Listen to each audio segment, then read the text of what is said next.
Oh.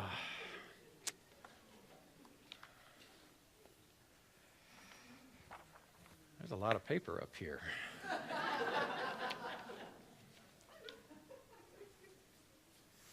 So we spent this entire week in Orlando with people very much like you, representing all of the different centers around the world. And fascinating. It's fascinating to go and to immerse yourself amongst your colleagues and to just listen. And there's something that I've noticed that has really intrigued me of late. And that is that we will take a shortcoming or a wound or a trend or a belief, and if we become invested in that wound or that shortcoming or that trend or that belief, we will find an audience. We will find camaraderie. And so when colleagues would get together and they would talk about the challenges of ministry, there was a long-standing energetic wave about how hard it is to be a minister and the fact that you live in a fishbowl and, all of this kind of stuff. And, it's very Celine Dion. My heart will go on. Yeah. And I listen, and I'm sure I've been there a time or two.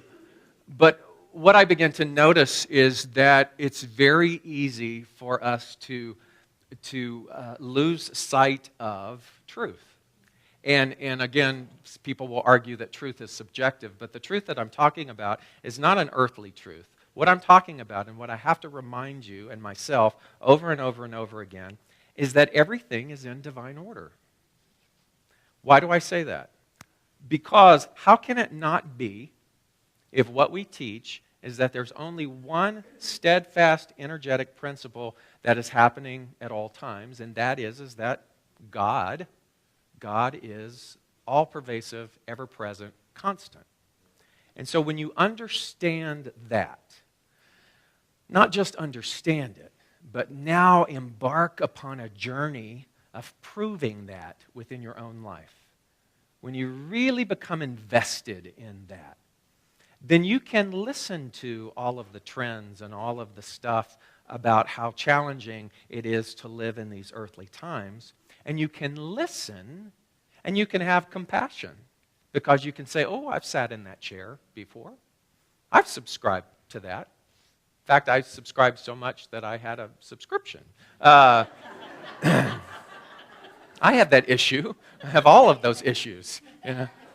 But you can listen to it and you go, wow, okay, I'm not there. I'm not there anymore. Or I can see how easy it is to get swayed into that.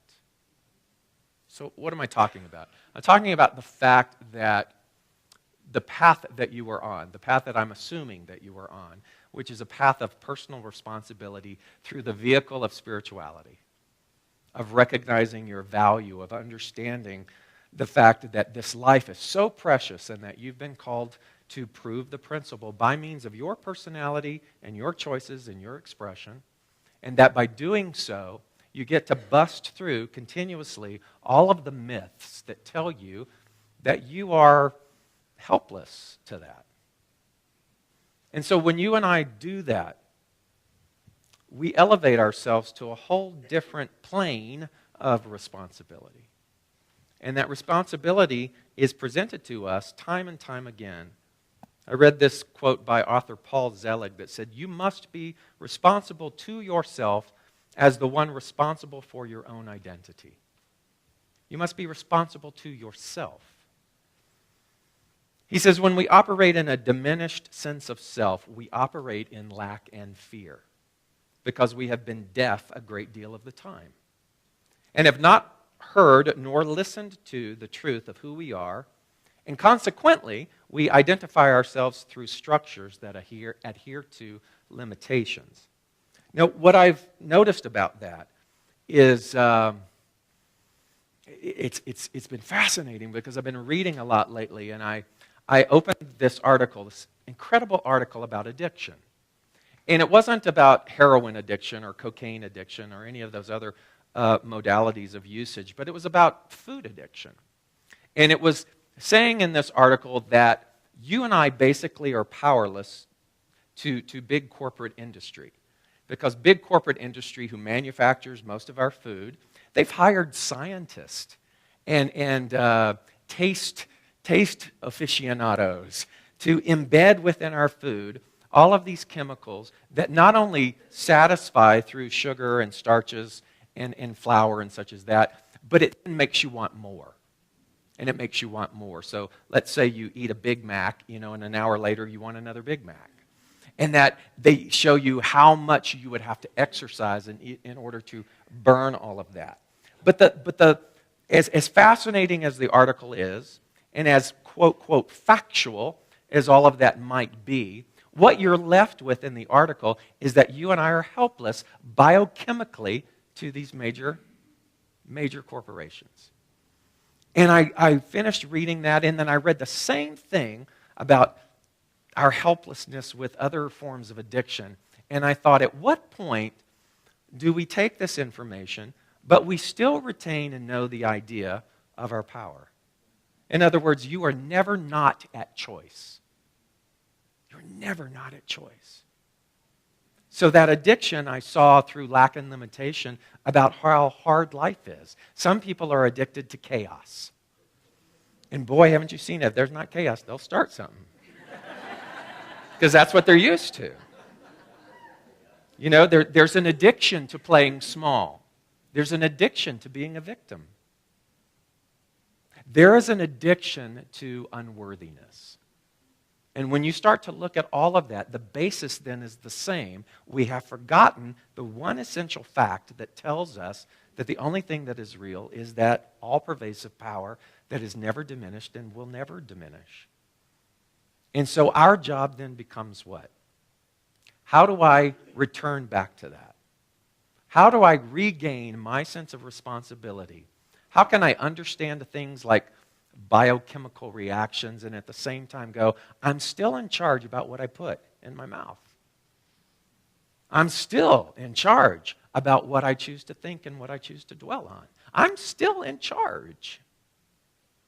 Because I haven't gotten the memo that we're not.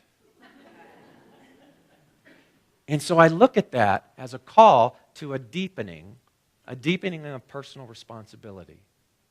And understanding that every single day, then, is this vast opportunity where you and I walk into the history of our own making. So evidently, I said a few things at conference. One of them, I was on a church growth panel.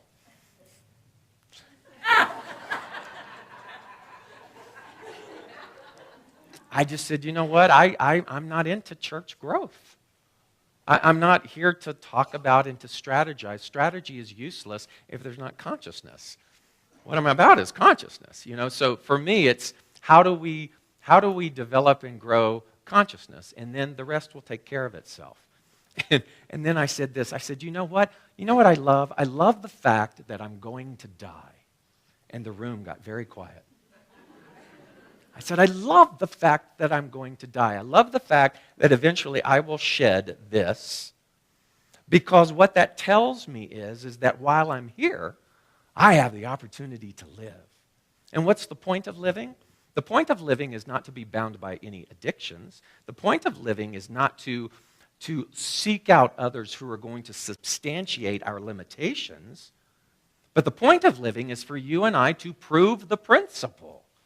And the principle is that you and I are limitless to the degree that we are willing to own that limitlessness. And so I love the fact that I'm going to die. Because what that tells me is that I've got this major opportunity to live. And so here's my sandbox, and this sandbox is my life now. If I thought that this was it, or if I thought that by engaging in other people's sandboxes that my sandbox would be diminished, then I would really be living in a prison of my own making. But I've got this sandbox, and it allows me the opportunity to create and to create and to build and to create. And then what I know is that as soon as I'm done with this sandbox, I'm going to be moving on to an eternal chain of sandboxes. And so why should I spend time futurizing about that sandbox or thinking about the past sandbox when I've got my own opportunity right here and right now to do magnificent work? And so when I think about that, I think about the phrase, tipping the sacred cow. Do you know what the tipping the sacred cow means? Well, the sacred cow comes from the religion, the Hindu religion, where cows and bulls are considered sacred. Because in their belief of reincarnation, they think that a soul could actually come back as a cow. So that might be your aunt. And so you've got to treat all livestock with great reverence, because it could be a family member. And so what it tells you is that you can't mess with that because it's reverent. Now, when you take that phrase figuratively, the sacred cow, you're talking about beliefs and ideals that you can't change. They're held in sacrosanct. And so you can't question them. You just have to accept them. But you and I are taught to be nonconformist, right? So you come to something like this and I go tip that sacred cow. So what is your sacred cow? The sacred cow of the addiction, the sacred cow of your unworthiness, the sacred cow of your limitation. You see, if you spend a lot of time in that corral, you will find others, people who have the same sacred cows as you. And you can all feed together at the trough. But to tip that means that you are willing to pierce through the veil of what that is, see it for what it is, and be willing to go to this place where you realize that it has no boundary, it has no hold on you other than that which we place upon it. So there is a phrase, and it's within me now. Within. Where is that? Where's the within? Within me. Who's the me? You. Now. What is that? Now. Within me now. Within you now. Within you now is every single thing that is a part of that all-pervasive, connective, beautiful, holistic, gorgeous, divine, synchronistic energy. Now. Always has been, always will be. And you have to stop for a moment and you have to hear yourself and you have to say, what am I thinking when I hear that? Because if what I'm thinking when I hear that is, I have an exception, that's your sacred cow. If what you're thinking in this moment is I've tried that, it didn't work, so that doesn't apply to me, that's your sacred cow. That's the ego, that's the separation that's still wanting to leak in and tell you that somehow you are special, that your pain is special. And so your pain does not apply to universal principles. That's your sacred cow. And it's fabulous to become aware of that. Because once we can become aware of that, then we can begin to do some really serious, depth-filled work. And so within me now, I tip the sacred cow. Say that. Within me now, I tip the sacred cow. T-shirts coming out shortly. Tipping the sacred cow. So what is the sacred cow? I believe that most of it has its roots in this idea of worthiness. The fact that somehow, some way, I don't measure up. So as I listened to this week, I could see that insidious energy of comparison coming up. You know, even amongst those who we all claim to be on this spiritual path, we still compare ourselves. My center doesn't have this. My center doesn't have this. You have this. I have this. I just listen. Now the practice is to listen without judgment and to listen with compassion. And then whatever, if I choose, whatever is interjected vocally from me, then is a reminder. And so when I hear things, when we all hear things from one another and we profess our shortcomings, the thing is not to align with the shortcoming. The thing is to remind one another to hold each other accountable, not in an energy of judgment, but in an energy of compassion that says, I know the truth of who you are. I know the truth of who you are. I know what is residing within you. I know what is within you now. And so I wake up and I say, I know who I am. I know what I am. And I know how to serve it up. I know who I am. What is it required for you to be able to say, I know who I am?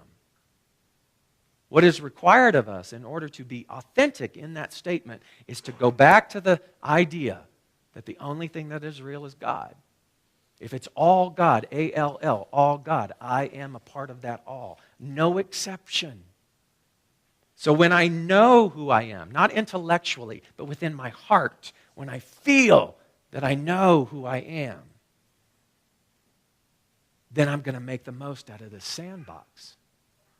And I'm going to love this sandbox. And I'm going to be brand new life in this sandbox. And then when I say I know what I am, the what of that is I am the vehicle and I am the instrument by which that infinite truth wants to come and play. It wants to express by means of me. The beauty of knowing that is the fact that then when you understand what your gifts and talents are, the ones that are uniquely yours, you also get that there is an audience, there is a receptivity that is wanting and is hungry for what it is that you have to deliver. If you're an accountant, by God, there are people who want your accounting. If you are a trash collector, by God, there are people who want you to come and collect their trash.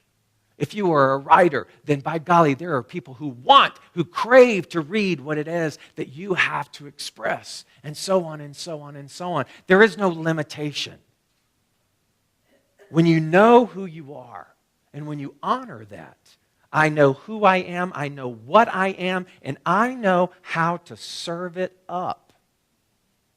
So how I serve it up is what? I show up and I go out and I prove the principle by means of me. So I get to look at this idea that I am helpless to biochemical reactions in my food. And I read that article, and for almost a minute, I believed it. I went, oh my God. Oh, this is horrible. And then I went, wait a minute. Is Kraft and Nestle and all those other companies, do they have my hand? And are they making me force and eat that?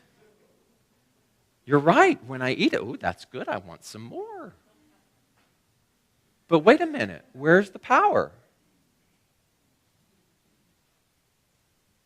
And so there is not only just a physical detoxification within these beliefs, but there is a spiritual detoxification that takes place, and that's what tipping the sacred cow really is. You and I are detoxifying ourselves from the world of effect, if you so choose. Now, here's what I love. There is no right or wrong to this.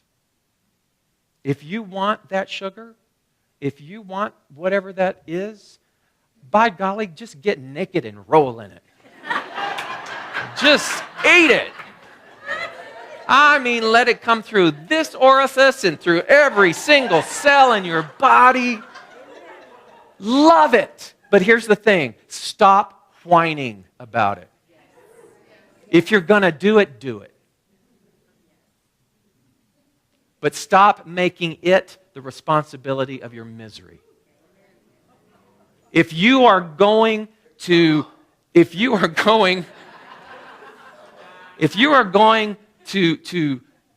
talk about how much you want to love somebody, then you need to go out and you need to put yourself out there and you need to stop doing this physically, emotionally, spiritually, and you need to do this. You need to go and you need to allow that heart to be broken. And you need to allow all of your projections to come up. And you need to own the responsibility about how you are making other people responsible for your happiness. And you get to look at how you're wanting somebody else to fix it for you. Because the beauty of seeing that is then you have a chance to heal that. You have a chance to tip that sacred cow and go, oh my God, look what I've been doing. No wonder they run screaming, pulling their hair out. I would too. And then you get to stand up in your power and you get to continue to love until you can feel it and stop whining about it. And if you want more money in your life, if you want abundance, then you got to give. You got to give of your time. You got to give of your talent. You got to give of your treasure. You got to prove that principle. And you get to give where you feel compelled to give and where you are spiritually fed and what excites you and what author or what musician or what organization or what club or what person or whoever it might be that lights your fire. You got to go give to them instead of just talking about it. So that you can begin to see that you become that ebb and flow channel that has no limitation. And then you have to stop whining about what it is that you don't have. And the same goes with your creative self-expression, and the same goes with your health, and the same goes with whatever it is that turns you on. You and I have to tip the sacred cow about why we can't and about why we are helpless. Because you and I get to go back to truth. And we get to go within me now. I know who I am. I know what I am. And I know how to serve it up. So the beautiful thing about walking into these arenas of less than or of a marginal consciousness is that once you begin to see that, you get to be at choice. Is this where I want to spend my time? Are these the people that I want to spend my time with? Is this the job? Is this the career? Is this the person? Is this feeding me? And if it's not, you are at choice. None of us are prisoners. What I love about that is that all of the prisons that you and I experience are prisons of our own making. And so when I was there, I was very, very much attracted to the message of a man by the name of Austin Vickers, who created a film called The People versus the State of Illusion. And he was a former lawyer, and he comes with all this scientific data, but it was really well done. And what I loved and what I was so intrigued about by his presentation was this idea of these self-imposed prisons and the power of the mind, because his whole focus was on imagination. He said, once you and I stop playing in the realm of imagination, we have already died. All great thinking, all great manifestation comes from the imagination. And he brought up the idea about people who have multiple personalities. And he said, I've seen all of the data, I've done the research, I've been with people who have many different personalities. And let's say one person has 6 personalities. One of those personalities will have eczema, and all the rest of them won't. One will have diabetes, and when you take their blood sugar, it will register as full-blown diabetes, and then when they're in another personality, they won't. He said one woman, all her personalities were women, and they all had different menstrual cycles. And you heard all the women groan in the audience. One has to wear glasses where all the rest of the personalities don't. And you start to see and you go, oh my God, it has nothing to do with this. And it has everything to do with what? The mind. And so when you talk about the power of the mind, and when you and I read things about how we are powerless to the activity of this, I want you to think again. We may think that we are powerless, but if we dance on the side of the wiggle room of all is God, then somehow, some way, what I feel that I have devoted my life to gets marginalized. And it doesn't mean that I know everything, because I don't. But I know what? I know that something inside of me does. But I have to take the time to listen to that. And I have to align myself with that. And I have to know within me now, I know who I am, I know what I am, and I know how to serve it up.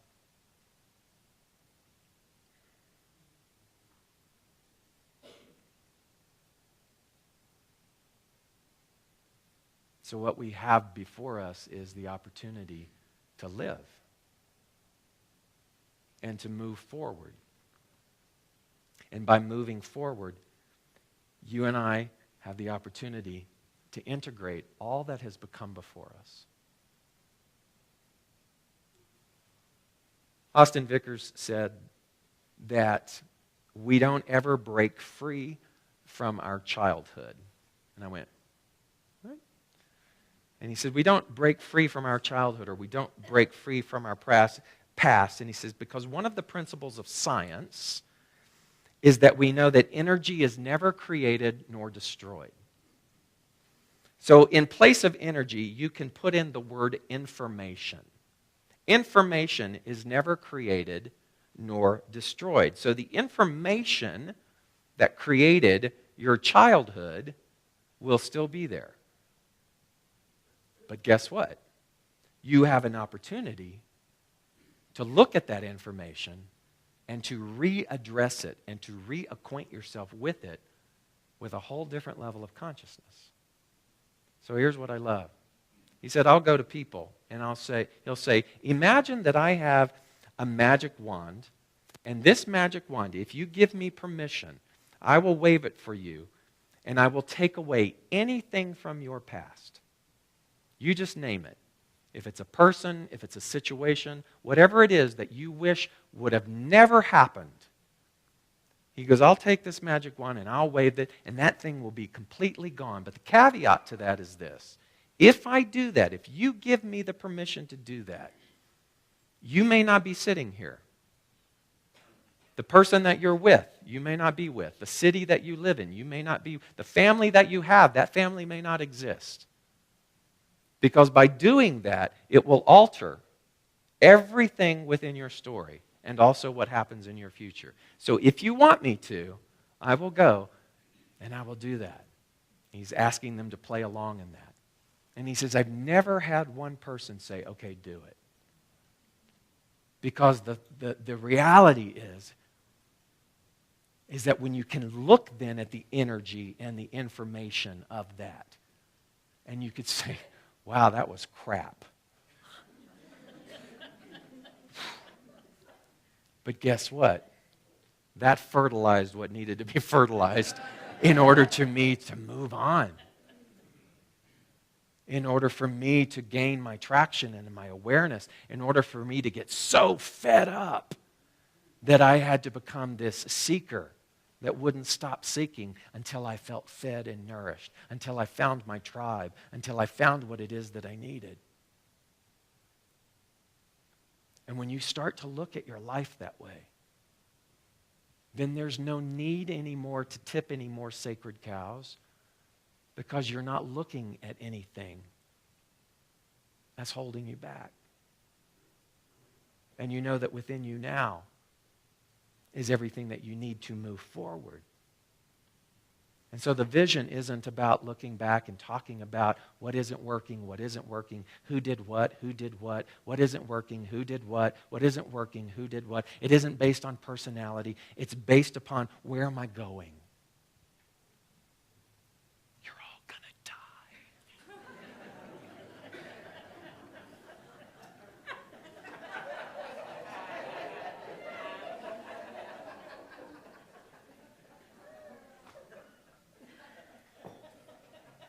Aren't you tired of wasting time?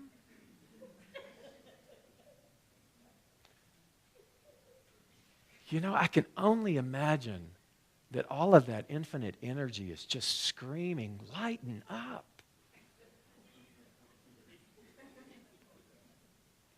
Lighten up and start proving the principle.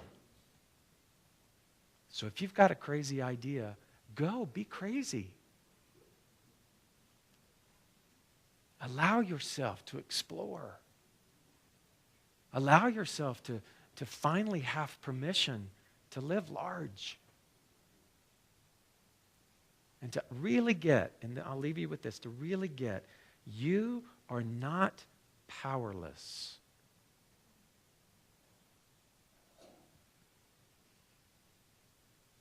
So close your eyes this morning.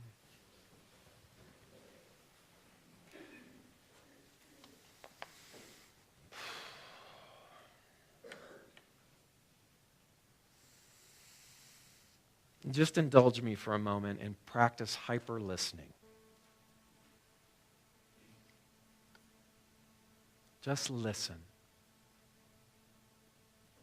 We have a form of prayer, and that prayer is an affirmative prayer. It is a prayer that states something that is already in existence.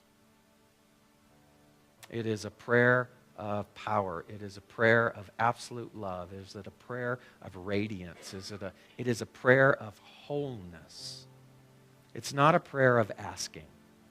It's not a prayer of beseeching or bargaining. Ours is a prayer of knowing. Ours is a prayer of an energy of an already having received attitude. Ours is a prayer of recognition. Ours is a prayer that understands fully the constancy of this energy, of this life, of this source, of this divinity. Ours is a prayer that fully stands in its remembrance. Ours is a prayer that has no beginning and no end. Ours is a prayer that is so completely faithful that it does not judge, it does not choose favorites. There is no favoritism. Ours is a prayer that is equal to all. Ours is a prayer, again, of constancy. Ours is a prayer that waits in anticipation for our recognition of it, and yet never leaves. Ours is a prayer of energy that swirls around. Ours is a prayer of life itself. Ours is a prayer that is connected to the power, the intelligence that created worlds. Ours is a prayer that flows in and through, knows no boundary, is literally permeating through everything that is physically you, physiologically, spiritually, emotionally. Ours is a prayer that is completely reliable. Ours is a prayer of law. And that law dictates that whatever you give me, I will not only receive it, but I will birth it and I will return it back to you. The exact mirror of what it is that you give to me. So if you give me a little, I will birth a little and I will give you a little back. And if you give me a lot, I will birth it and I will give back to you a lot. So if you give me your willingness, I will birth it and I will present to you an open willingness, a world that is welcoming, a solution that you haven't even been able to define or describe yet. Ours is a prayer that knows no fear. Ours is a prayer that is so deeply, deeply rooted in the eternality of all that is. And so I take this prayer. I speak it both individually and collectively. So when I use the word I, that I is encompassing every single person that is in this room. It is also including everyone who's watching this. So I say I am. I am all that I am. The I am becomes my God name. The I am is the magnet that draws me back to the awareness of my truth. The I am is the inhale of breath and oxygen that breathes my body back to a place of restorative knowing and power. Ours is a prayer, the I am prayer that says, if you want to be whole, then you have to give me whole. What does that mean? You have to give me whole. You have to give me your wholeness. You have to talk about your wholeness. You have to give me the perception of your wholeness. You've got to know that you are whole. Emotionally, spiritually, physically. Give that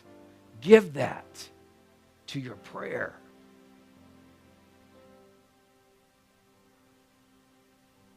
You get to give me that abundance, that prosperity, that wellspring consciousness that never runs dry. You have to give that to me. And as you give that to me, I give that back. And let me tell you, this prayer is not corny. This prayer is not cliched. This prayer is simply law. And it's going, what are you and I waiting for? And so we know who we are. I know who I am. I know what I am. And I know how to serve it up. And so as I leave here today, I leave here questioning. I leave here willingly. I leave here hyper-aware. I leave here self-examining. I leave here taking inventory of my actions and my thoughts. I leave here committed. I leave here awake and conscious. And I don't waste any more time on anything other than the history of my own making. And so in acceptance of this, if you are in agreement, breathe. If you're not in agreement, you still have to breathe. That's where I got you. Breathe deeply. For the first time, become aware of your physicality. The shoulders, your head, your body. And just go, this is my instrument. This is what I've been given to express. So I bless it. I bless it. And now I go out and I be it. I become it. I allow it. I am it. And breathing in again now, we anchor this knowing. And we say with full conviction from our hearts, and so it is.